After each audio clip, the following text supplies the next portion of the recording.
Yo no sé cuántos de ustedes son felices donde viven, con la persona que viven, en la casa donde viven, con las personas que les rodean. No sé cuántos son felices por lo que hacen, de lo que se ocupan. Yo debo confesar que el trabajo que realizo, que es predicar el Evangelio, me hace enormemente feliz.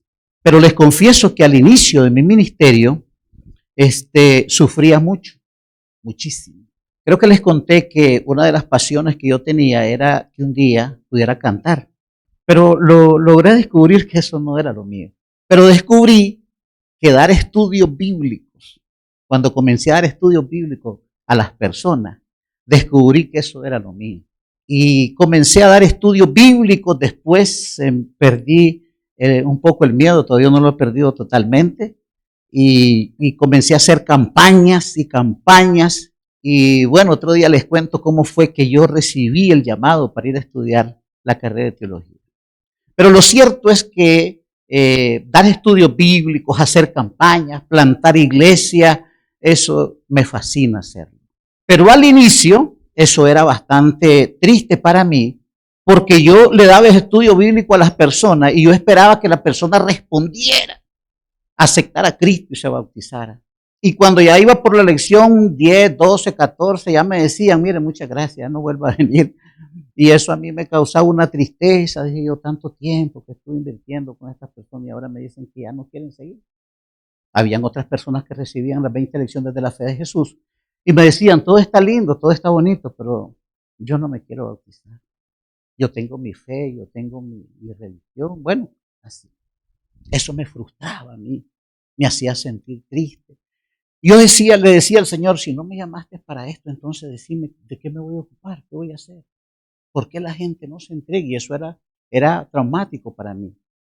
Entonces, una vez me mandaron a una ciudad, pero de aquellas ciudades que son extremadamente católicas. Y llegué, iba ahí a esa ciudad, me dijeron, vaya, busque una casita, alquílela, se va a estar allí 6 meses hasta que usted plante una iglesia ahí. Agarré mi mochilita con mi Biblia, mis trapitos y me fui.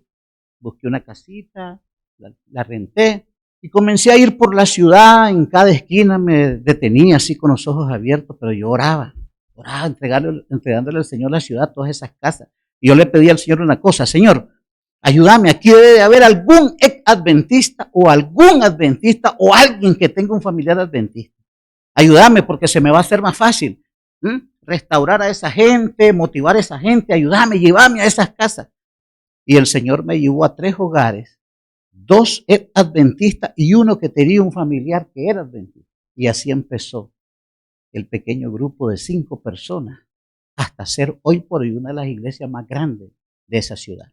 Lo que les quiero contar es que anduve tocando puertas y comencé a dar estudios bíblicos, pero llegué a la casa donde una señora que tenía un hijo varón como de 15 años de edad y una muchachita como de 11 años. Llegué donde ella y ella con mucho cariño sacó una silla y ahí empecé el estudio bíblico con ella. Cuando ya llevaba el tercer estudio bíblico, ella tenía a su esposo. Su esposo era un hombre que tenía un camión bastante viejo, el camión antiguo, pero él compraba árboles, los cortaba, los ponía a secar, cargaba y se iba a vender leña a la calle, se iba a vender la leña. Y ese señor, yo no lo había visto a él, solo a la señora y a sus 2 niños recibí el estudio, hasta que un día se parqueó un camión y se bajó un hombre sin camisa, corpulento, y se bajó con un machete. Y suena el machete así en la puerta y me dice, lo vuelvo a encontrar aquí. Y yo no respondo. Mi esposa y mis hijos son gente ocupadas, no son desocupados. Así es que usted, que no tiene trabajo ni cómo invertir su tiempo, anda atrasando a la gente en las calles. Así que por favor, lejos de mi casa. La señora y los 2 muchachos se quedaron así porque él tenía el machete en la mano. Entonces yo no dije nada. Las piernas como ahorita me temblaban. Y salí yo súper asustado. Dije, yo no vuelvo a llegar ahí. Como al segundo día de ese incidente, me encontré al muchacho y me dice, no le tenga miedo a mi pastor, él es así, pero le pasa rápido. Llegue a darnos los estudios. Yo le digo, no, no, no llego, le digo, ese señor se mira bien enojado. Y era un machete bien grande. Y entonces me dice él, no, no, mi mamá dijo, dice, ojalá que el hermano regrese, que no se haya asustado, ojalá regrese. Y entonces yo digo, bueno, ahí llego, pues cuando, pasado mañana llego. Y llegué con otro miedo, asomándome por todos lados, entré. La señora dice, no tenga miedo, continuemos los estudios. Pero cuando yo estoy ya por finalizar el estudio, el Señor vuelve a llegar. Y ahora sí, ni apagó el camión, tira la puerta, jala su machete y desde que venía bajándose del camión me grita, yo se lo dije. Yo se lo dije que no lo quería volver a ver aquí. Y yo vengo como el cerco era de alambre. Ya saben ustedes, unos alambres que tienen unas puyas que son de púa. Y salí por otro lado, no salí por la puerta. Y me ensucié todo. Usted sabe que uno camina con su corbatita, ¿verdad? Algo así limpio. Y me tiré y me corrí. Y él siguió hasta el alambre. Y yo me corrí. Dije yo, hasta todavía me da nervio. Y dije yo, no, no, Señor, yo aquí ya no vuelvo, perdóname. Pasaron como 6, 7 días y venía yo un día caminando sobre la calle central de esa ciudad y miro que el hombre venía como a 100 metros, sin camisa, con su machete en la mano y venía en la misma dirección, el andén donde yo venía.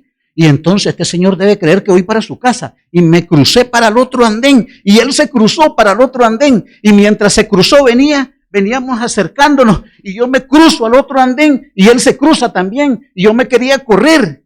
Me quería salir corriendo yo, pero usted sabe, era la calle central. Mucha gente, mucho comercio. Las personas a mí ya me conocían que yo andaba dando estudios bíblicos en esa ciudad. Ya mucha gente me conocía.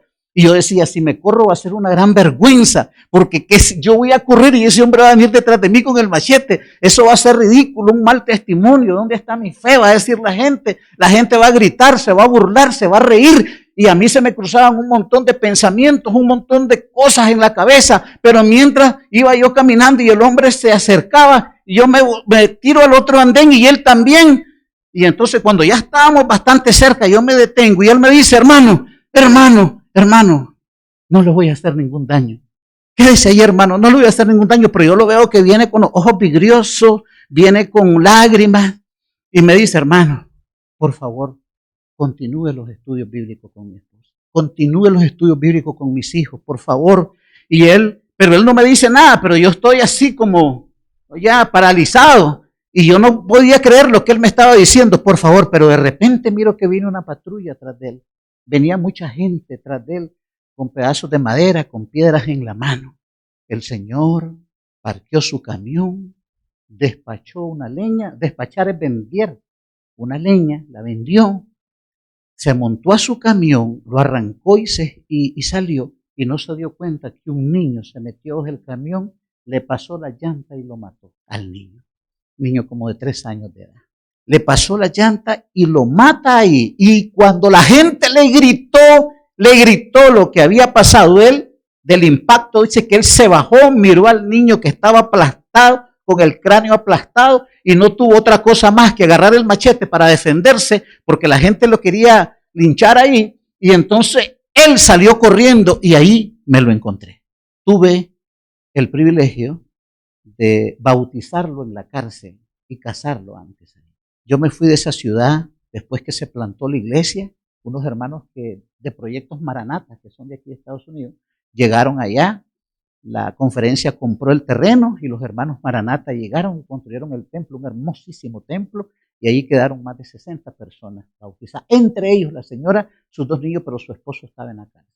Pero lo que les quiero contar es que, además de eso, cuando la última vez que ese señor me corrió de su casa, yo llegué a mi apartamento donde yo estaba alquilando y llegué triste, frustrado, puse la Biblia y comencé a conversar con Dios y le dije, Señor, ¿por qué la gente actúa así? ¿Por qué la gente te rechaza? ¿Por qué la gente no te ama, Señor? ¿Por qué hay gente que te odia? Porque no me rechaza a mí, rechaza a Él. ¿Por qué hay gente que te odia? Porque había gente muy grosera, me decían cosas muy groseras. Yo le decía a Él, Señor, no es a mí, es a ti. ¿Por qué te odian? ¿Por qué te rechazan? ¿Por qué? No me explico por qué. Y me arrodillé en esa ocasión a preguntarle a Él y a decirle que me ayudara, que me diera si es que yo estaba haciendo malas cosas, que me dijeran en qué podía mejorar, qué es lo que podía hacer para que la gente no fuera tan grosera. Y entonces me arrodillé, oré, y después que abrí la Biblia, nunca olvido este texto que leí en esa ocasión. Segunda de Corintios, capítulo número 4 y el versículo número 4. En los cuales, ¿quién dice? El Dios de este siglo, ¿qué ha hecho? Cegó el entendimiento de los incrédulos para que no les resplandezca la luz del evangelio de la gloria de Cristo, el cual es la imagen de Dios. ¿Qué ha hecho Satanás con todos los seres humanos en esta tierra? Ha cegado el entendimiento.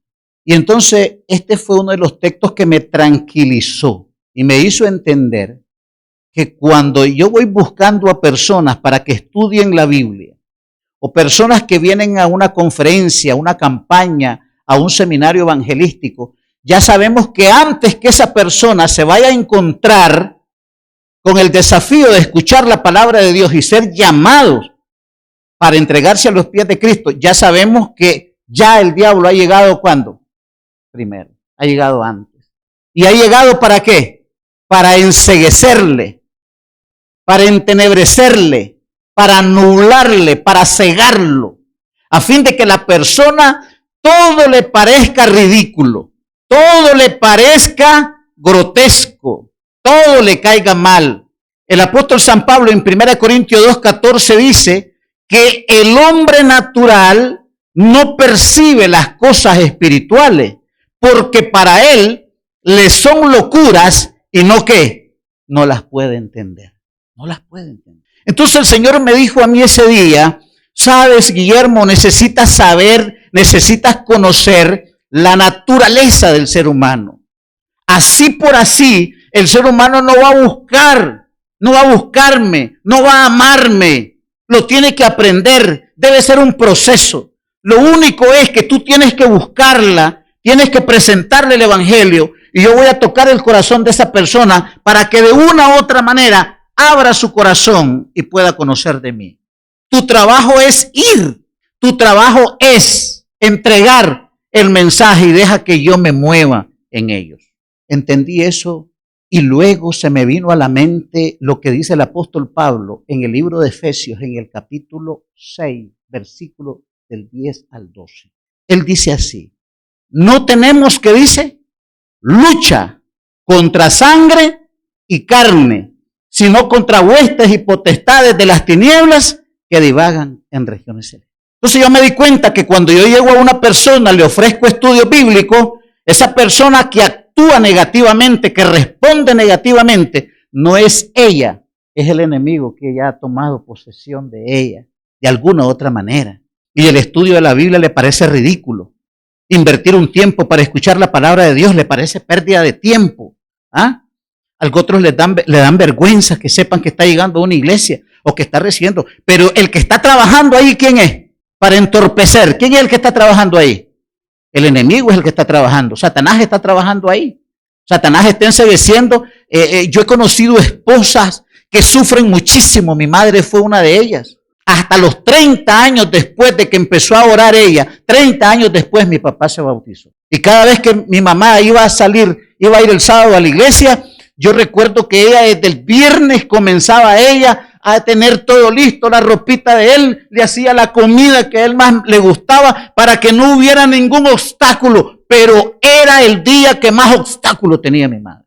Y a veces los agarraba de la mano y íbamos para la iglesia y ella iba llorando. Mi madre murió el 20 de febrero del año 2017, un lunes a las 10 de la mañana. Mi padre ahí está vivo con 97 años de edad. Pero lo que le quiero decir es que arrebatarle un alma a Satanás no es cosa fácil. Tenemos que saber que el diablo no quiere dejar ir a las personas fácilmente. Y por eso quiero enseñarles cuál es la estrategia negativa que Satanás utiliza para no dejar ir a las personas que acepten a Cristo como su Salvador personal. Ubiquémonos en el libro de Éxodo. Éxodo capítulo 5, versículo 1. Después Moisés y Aarón entraron a la presencia de Faraón y le dijeron: Jehová, el Dios de Israel, dice así: deja ir a mi pueblo a celebrarme fiesta en el desierto. Y Faraón respondió: ¿quién es Jehová para que yo oiga su voz y deje ir a Israel? Yo no conozco a Jehová, ni tampoco dejaré ir a Israel. El diablo estaba hablando ahí a través de Faraón.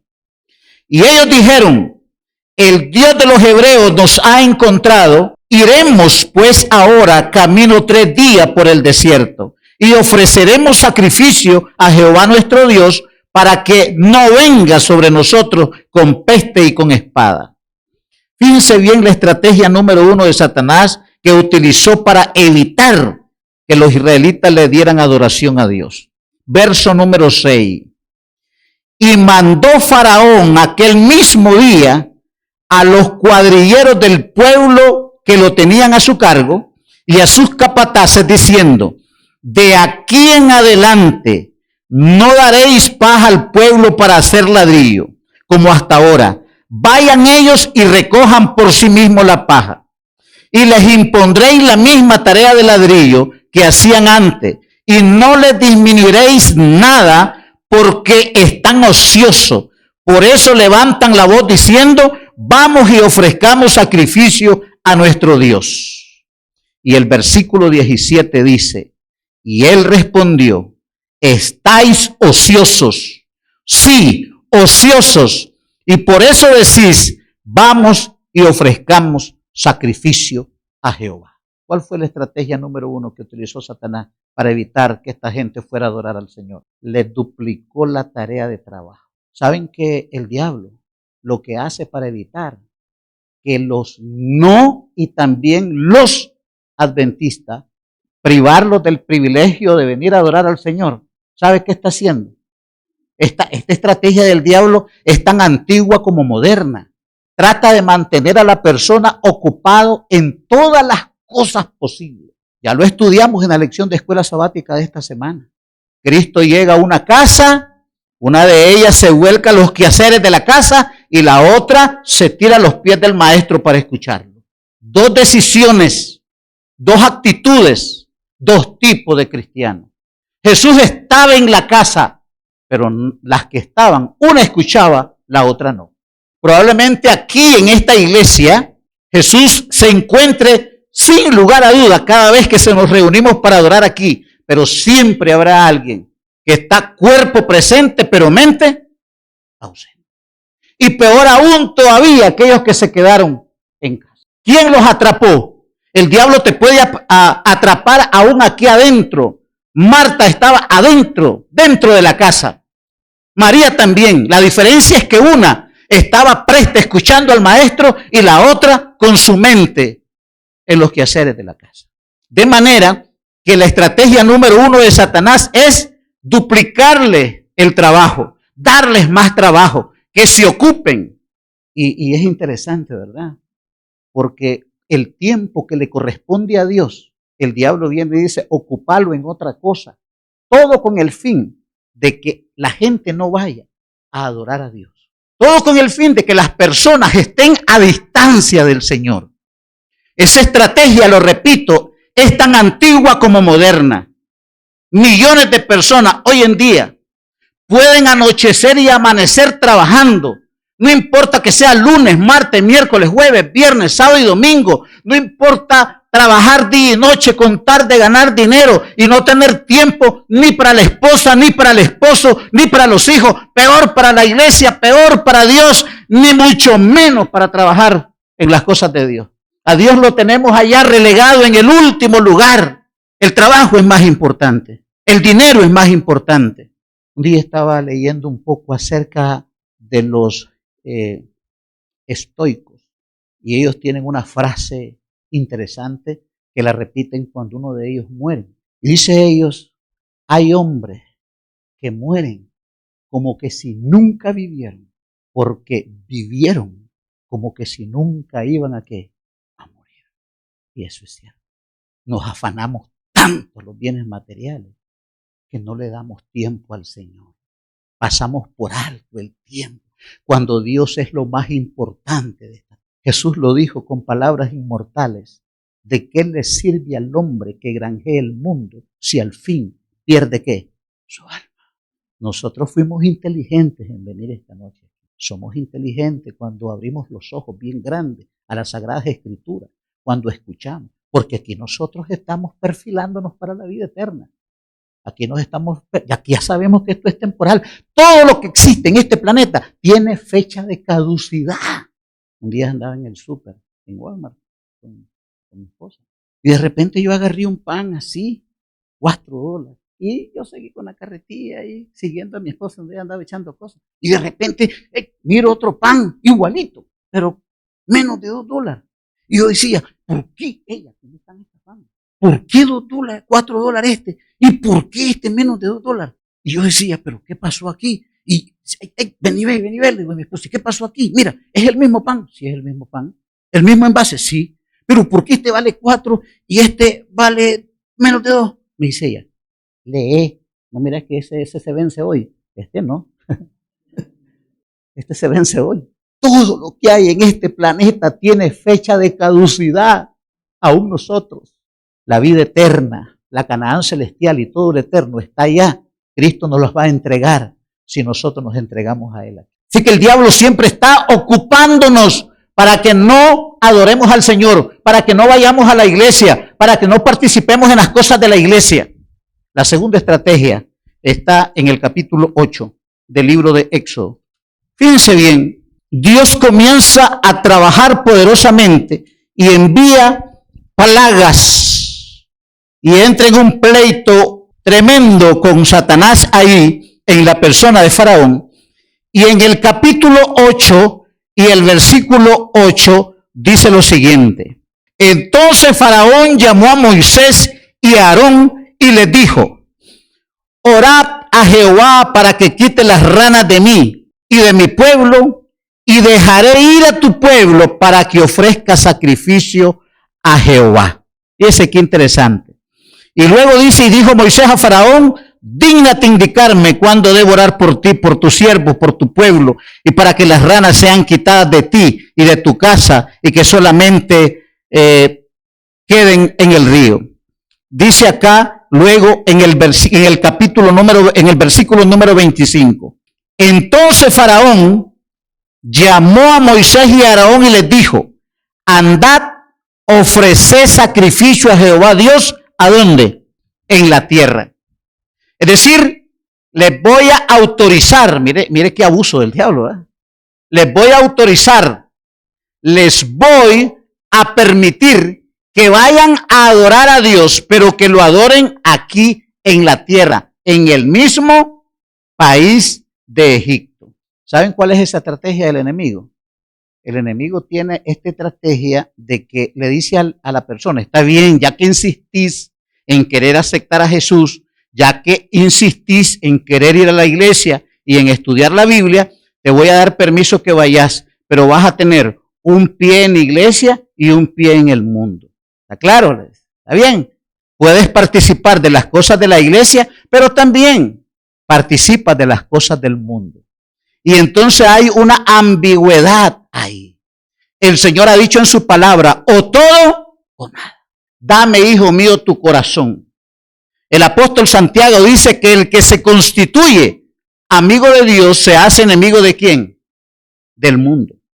Y el que se hace amigo del mundo se hace enemigo ¿de quién? Enemigo de Dios. Por lo tanto, la estrategia de Satanás es que nosotros seamos como el yin yang. ¿Han visto ustedes ese símbolo? ¿Ah? Que tiene una parte oscura y una parte blanca. ¿Ah? Y entonces el diablo te dice el diablo: bueno, ve a la iglesia, pero también ve a la discoteca. Ve a la iglesia, pero también ve al cine. Ve a la iglesia, pero también participa en diciembre. Puedes tomarte tus tragos, no hay ningún problema.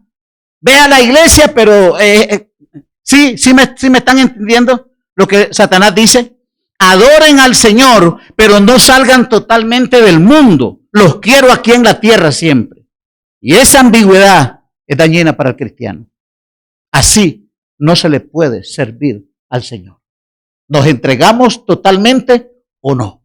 La tercera estrategia la encontramos ahí en el capítulo 10 del libro de Éxodo y el versículo 8. Moisés y Aarón volvieron a ser llamados ante Faraón, el cual dijo: andad, servid a Jehová vuestro Dios. Y pregunta a él: ¿quiénes son los que han de ir? Moisés respondió: hemos de ir con nuestros niños, con nuestros viejos, con nuestros hijos, con nuestras hijas, con nuestras ovejas, con nuestras vacas. Hemos de ir porque es nuestra fiesta solemne para Jehová. Y entonces le dice en el versículo 10, y él les dijo: así sea Jehová con vosotros. ¿Cómo os voy a dejar ir a vosotros y a vuestros niños? Mirad cómo está el mal, está delante de vuestro rostro. No será así. Id ahora vosotros los varones, servid a Jehová, pues esto es lo que vosotros pedisteis. Y los echaron de su presencia. Pregunta clave la que hizo Faraón ahí, el siervo de Satanás. ¿Quiénes van a ir a adorar al Señor? Hemos de irnos toda la familia.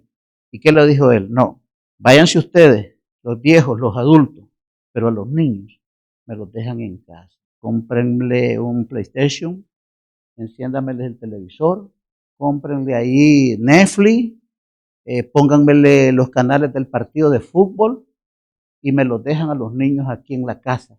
Vayan ustedes al culto, pero los niños me los dejan aquí. ¿Acaso no es eso lo que está haciendo Satanás hoy en día también? ¿Ah? A los niños, a los jóvenes, los tiene agarrados, sujetos, esclavizados ahí. Los niños no quieren venir a la iglesia.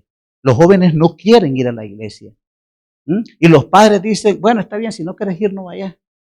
No hay problema, hay que darte. ¿A quiénes le están dejando sus hijos en la casa? Al diablo. El diablo dice: vayan los adultos a adorar, pero los jóvenes me los dejan aquí. ¿Y quién es el más responsable para que toda la familia llegue a la iglesia? ¿Quién es el responsable, el pastor del hogar que tiene que hacer el culto familiar? ¿Quién es? El padre, la madre.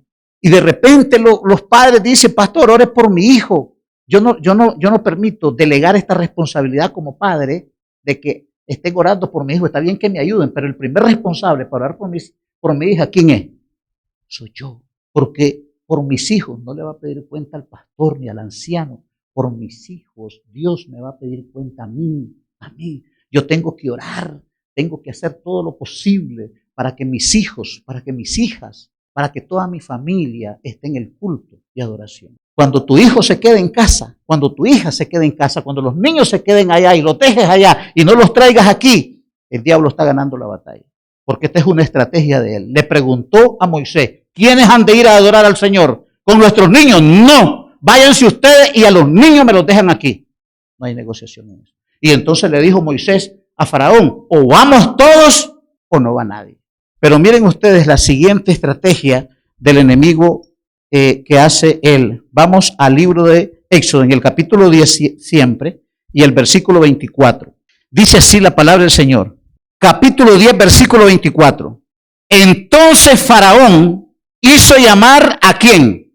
A Moisés y dijo: id, servid a Jehová, solamente queden vuestras ovejas, vuestras vacas, vayan también vuestros niños con vosotros. Y Moisés respondió: tú también nos darás sacrificio y holocaustos que sacrificaremos para Jehová nuestro Dios. Nuestro ganado irá también con nosotros. No quedará ni, ¿qué dijo? Ni una pezuña, porque de ellos hemos de tomar para servir a Jehová nuestro Dios, y no sabemos con qué hemos de servir a Jehová hasta que lleguemos allá. ¿Sabe cuál es esta estrategia? El diablo siempre está diciendo: vayas a la iglesia, está bien. Vayan los niños, vayan los adultos, vayan los ancianos, vayan 3 días de camino, no hay problema. Pero no me lleven las ovejas, ni las vacas, ni sus bienes para el sacrificio. ¿Saben qué está diciendo aquí Satanás? Cuidado, me das $1 de ofrenda a esa iglesia. Cuidado, me le das $1 de diezmo. Porque el diablo sabe que con recursos financieros, esta obra que hace, avanza y prospera. Entonces el diablo te dice: te doy permiso que vayas a la iglesia, pero cuidado, me vas a financiar el desarrollo de esa obra. Y muchas personas el diablo las tiene agarradas. Si no te ha agarrado por tus hijos, si no te ha agarrado porque estés todavía en el mundo y no hayas salido totalmente del mundo, te va a agarrar por la parte financiera. Y te va a decir el diablo, ¿para qué vas a dar diezmo?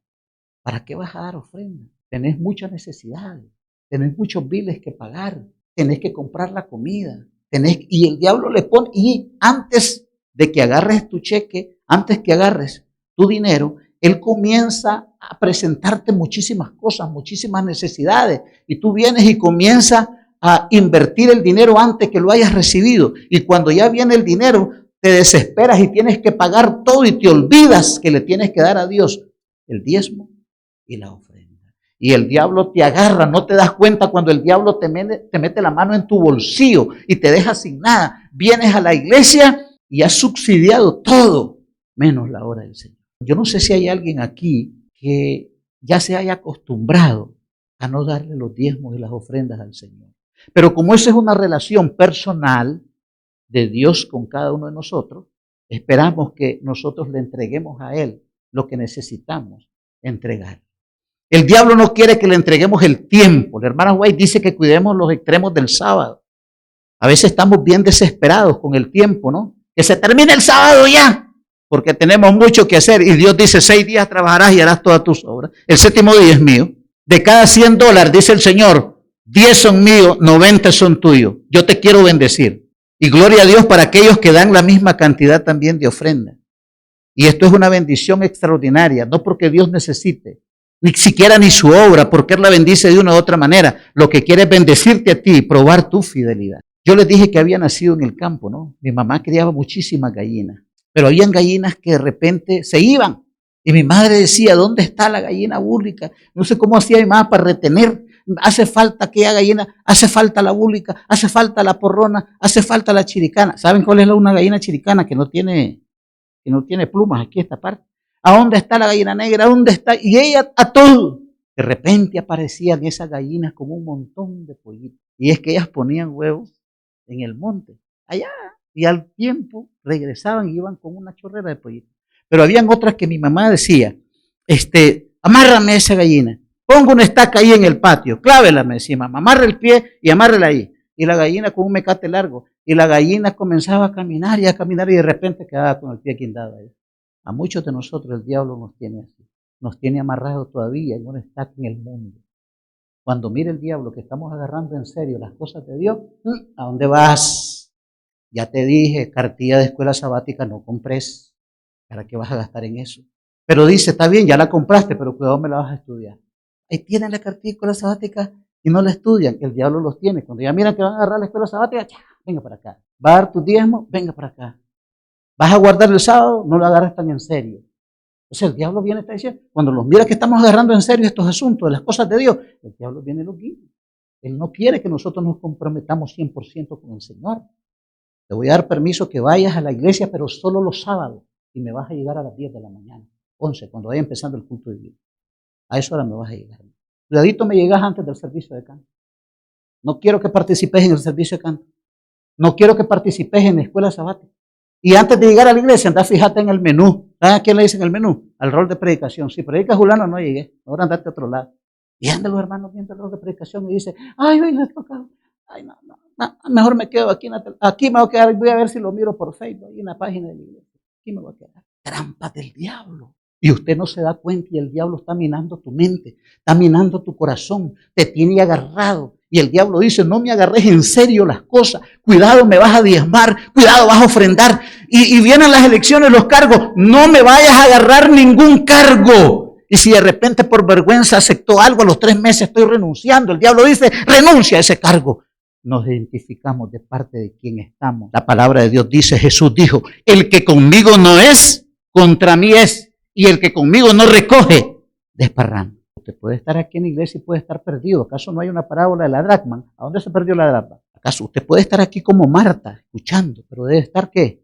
Nadie te garantiza que porque estés aquí, es que debes de haberle entregado tu corazón a Cristo. Una persona que ama a Cristo, una persona que le aceptó a Cristo como su Salvador, se bautizó, esa persona ama al Señor. y ama al Señor, si me amáis, guardad mis mandamientos, dice la palabra. Una persona que ama al Señor es fiel en sus diezmos y sus ofrendas. Una persona que ama al Señor le dice, por favor, cuidado, me dejan sin cargo. Yo recuerdo cuando entré a la iglesia y venían las fechas de las elecciones en los cargos de la iglesia, todo el mundo andaba, ay, ojalá que me den algo, sí, ojalá que me dejen en algo. Y a veces la gente no las nombraban porque no habían tantos cargos para tanta gente. Y llegaban y decían, mire, ¿por qué no me dejaron? Y gente lloraba la gente. Y la gente hacía también su trabajo porque el tiempo pasaba rápido y había que volver a hacer las elecciones en el año y la gente andaba buscando cómo le dejar. Era un entusiasmo, es una alegría. Ahora no, ay, ojalá que no me nombren en nada. Ojalá que ni me llamen, y la gente ahora, hoy en día, esa es falta de conversión, falta de amor a Cristo, falta de entrega, falta de compromiso, falta de responsabilidad, falta de amor. ¿Cómo pretendemos ir al cielo con esta actitud? ¿Cómo pretendemos decir que amamos a Jesús con esta actitud? ¿Qué pasaría si su esposo le dice que la ama y no le da lo que usted necesita? No corresponde con que va a decir usted. De palabras es el que me dice que me ama, pero lo demuestra con sus hechos. No me ama. Así es igual con el Señor Jesús. Le cantamos aquí, le decimos que lo amamos, le decimos que le vamos a servir, le oramos para que nos bendiga, para que nos dé salvación. Hasta ahí nomás. Pero cuando se requiere que respondamos como hijos de Dios, nos hacemos los suecos. Yo no vi ni oí. Tenemos que ser consecuentes. Mi pregunta esta noche es, ¿dónde nos tiene agarrado el diablo? ¿De qué parte nos tiene agarrado? ¿Qué estrategia le está dando resultado en nosotros? Pero esta noche podemos decirle al Señor, quiero cambiar, Señor. Quiero ser diferente. Quiero de verdad amarte. Quiero de verdad servirte. Y no ande pensando que porque fulano, que porque sultano, que porque aquel, a usted no le importa. Es su relación con Dios en que usted va a cuidar. Su relación con Dios. Si Chepita está, venga hermanita, jálela de la mano y ayúdala a que siga adelante, ¿verdad? No le dé de puntapié, usted agárrela y sígala adelante, ayúdale, ore por ella. Si mira defecto allá, ore por él, ore por ella, ayune, haga cualquier cosa, agárrelo de la mano, pero marchemos porque Jesús viene pronto. Marchemos porque Jesús viene pronto, para que su sacrificio en tu vida no haya sido en vano, sino que la podamos aprovechar para su honra y su gloria. Que Dios nos bendiga esta noche, que Dios nos guarde y que rompa esas cadenas que ha puesto el diablo en nosotros, que quite los grillos de nuestros pies, las cadenas de nuestras manos y le sirvamos a Dios con fe, a Él y solamente a Él. Gracias por ver este canal, creado con el propósito de alcanzar vidas y fortalecer la fe a través de la palabra de Dios. Le invitamos a seguirnos en El Verbo Hecho Carne, en Facebook, Instagram y en nuestro canal oficial de WhatsApp. También puede escucharnos desde las 5 de la mañana a 10 de la noche en nuestra radio digital en elverbohechocarne.org. Y si el Señor pone en su corazón apoyar voluntariamente la sostenibilidad de este ministerio, encontrará la información en la descripción.